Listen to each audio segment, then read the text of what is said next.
yun guys, ito ay dalawang umang. So alam naman natin kung ano kasabihan sa mga umang na yan.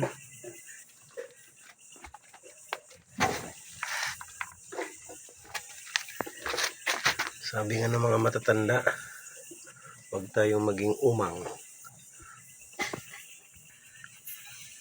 Tulog yung isa.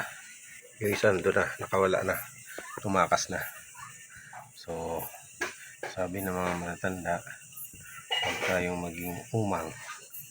Halimbawa nito, huwag tayong gumamit o magsuot ng hindi natin mga damit.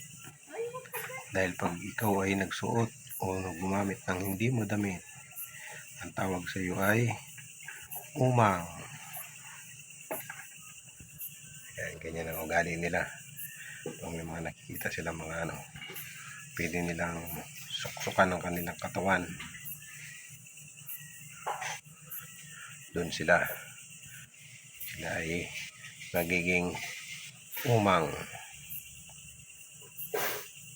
Yan ang bahay nila. Yung iba nakikibahay sa mga plastic, lata na pwedeng pasukan ng katawan nila. Tulog na tulog oh. Paano papataba to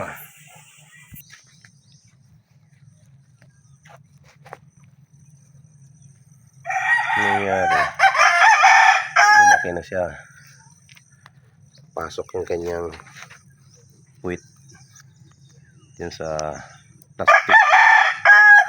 Sigurado yan ay nilagyan ng lagayan ng palaman. Plastic na yan, yun sa puwit niya na yan. Sumiksik siya dyan hanggang sa lumaki siya. Yan ang silbi na niyang bahay.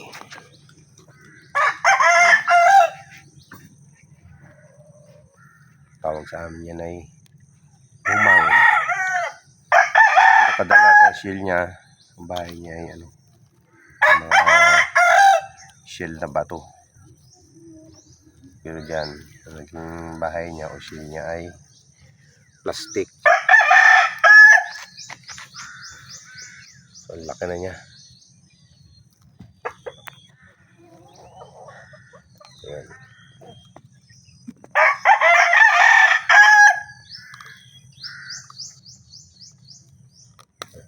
Sumapit pa siya sa damo.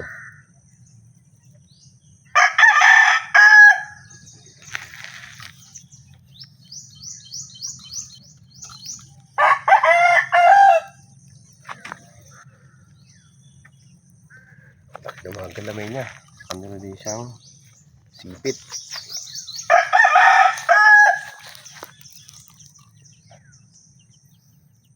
Dati noon, yung mga ganyan, umang, yung mga maliliit, pinapain namin sa kawil. Pinangawil kami para makahuli ng isda. Sobrang laki na niya.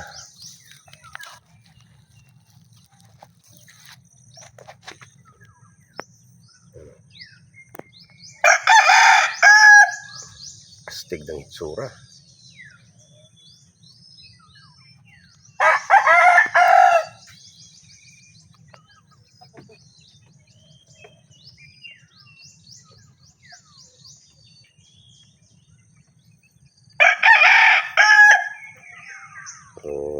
Takas siya. Padaan siya dito sa may gilid ng bahay namin.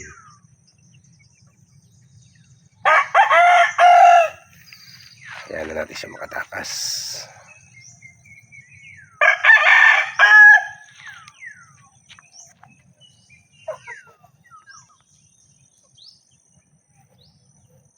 Minsan ang nagiging niya, bahay niya yung lata ng sardinas.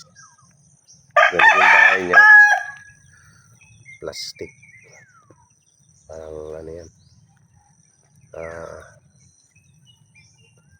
lagayan ng palaman. Tukain ka dyan. Tukain ka dyan ng manok. Hindi ka dyan dumaan. Kaya na natin siya makalayo. Madahil sa manok. Oo, baka tukain ka dyan. Huwag dyan dumaan. Stop siya.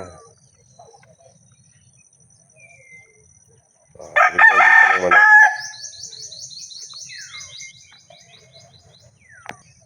No, guguting ka dyan. Ayan na, ayan na. Ayan na yung manok. Hindi naman siya pinakialaman.